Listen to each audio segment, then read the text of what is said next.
des enquêtes de l'Express, du Point, de Mediapart, mais on aimerait souvent savoir ce qui s'est passé avant. Un peu comme dans un voyage, le but du voyage, c'est pas forcément l'endroit où on va, mais peut-être le chemin pour y arriver. L'idée, c'est de montrer les coulisses d'une enquête journalistique et surtout de pouvoir participer, influer sur le travail du journaliste, lui donner des pistes. On va chaque semaine partir d'une feuille blanche, en l'occurrence d'une carte blanche,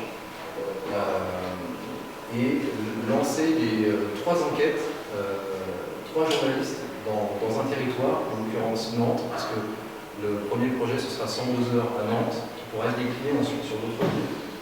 Et ces 3 journalistes vont être inspirés par une rencontre, dans un premier temps avec un habitant de la ville, avec qui ils vont discuter et qui vont lui suggérer un sujet d'enquête.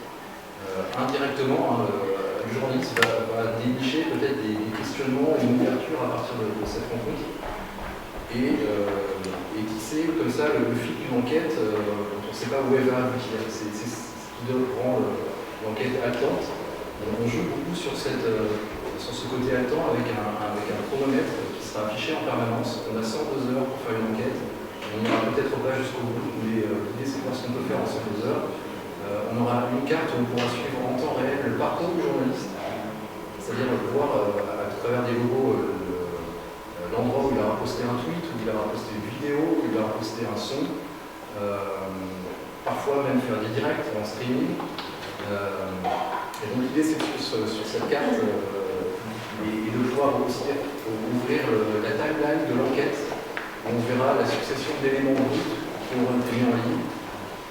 Et les internautes pourront suggérer aux journalistes des pistes pour poursuivre son enquête, en sachant que le journaliste reste maître de son enquête, qui demande une maîtrise des aspects déontologiques, de droit à l'image, de connaissances techniques. On va décliner. On parle beaucoup d'open data, de transparence, d'open source. L'idée, c'est de vraiment faire une open rédaction ouverte. On a parlé tout à l'heure des rubricages. On souhaiterait avoir 3 approches différentes. Donc 3 enquêtes qui vont démarrer en même temps. L'une qui va être choisie par la rédaction. La rédaction va dire le thème, cette semaine, on va s'intéresser par exemple au prix de l'eau. Et à travers le témoignage d'une personne qui va nous détailler le contenu de sa facture d'eau, on va s'intéresser au prix du traitement des eaux, à des questions peut-être qui vont peut-être relever, est-ce qu'il faut payer pour de l'eau potable, et pour ça aller rencontrer des gens, des spécialistes, d'autres habitants, aller faire un reportage sur une station d'assainissement, savoir comment ça coûte, qui a obtenu les marchés, comment on les obtient, tout ça à travers des éléments multimédia. Même système pour l'autre enquête, mais qui elle sera choisie par les internautes. Quelques jours avant le début de l'enquête, on proposera aux internautes de voter sur une thématique bien particulière pour un sujet d'enquête. Et donc le sujet qui aura recueilli le plus de suffrages sera lancé la semaine suivante. Et 3e catégorie d'enquête, qui sera une carte blanche, un média partenaire.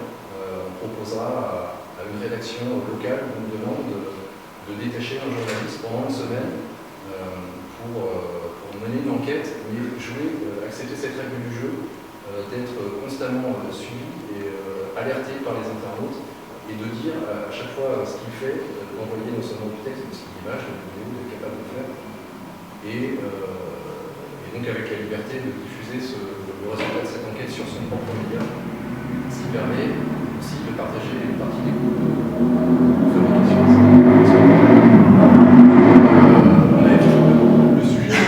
Le projet a énormément évolué avec une discussion avec le mentor.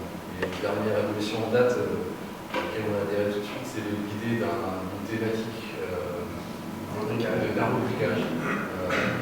Peut-être faire quelques rubriques, environnement, société, politique, économie. Ce serait des points d'entrée pour les internautes spécialisés. Oui. D'accord. Des choses à faire.